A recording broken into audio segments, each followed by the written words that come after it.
Today I'm going to walk you through the home menu on the Zaxcom TRXLA3. Starting off at the top left is the frequency that the transmitter is using. Right below that is the battery type and level indicator. I currently have mine set to nickel metal hydride.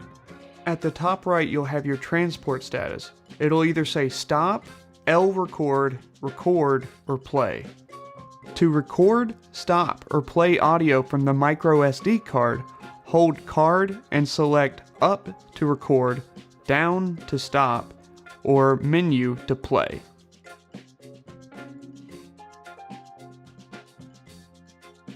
L record stands for loop record, so when the card is full it will record over old audio.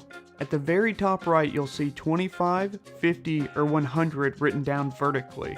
This is telling you what your transmitting power is set to. A little bit further down you'll either see mono, XR, ZHD96, or ZHD48. This will tell you what modulation type you're using. And to the right you'll see how many segments are recorded on the micro SD card. You'll see the number go up when I record a new segment. And finally at the bottom is the level meter. The line in the middle stands for -20 dBFS. The line to the right stands for -10 dBFS, and all the way over is 0. Press menu once to get to the gain setting for the lavalier. You can choose between 0 and 53 dB of gain.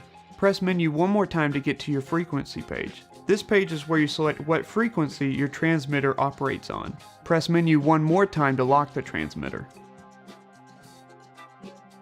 This is what the default lock screen looks like. Up at the top left you'll have your Zaxnet status.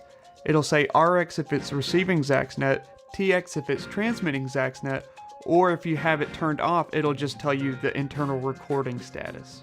The top right will have the time code, and right below that will be the frame rate.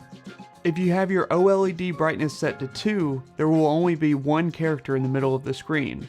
The letter stands for the status of the internal recorder. S meaning stop, P meaning play, L meaning loop record, and R meaning record. If you hold down when the transmitter is locked, you'll see the transmitter's name, the voltage of the batteries, and how many segments are on the card. If you hold up, you'll see the group that the transmitter's in, the unit you have it set to, what frequency it's on, and the serial number. To unlock it, just hold menu and press up 5 times.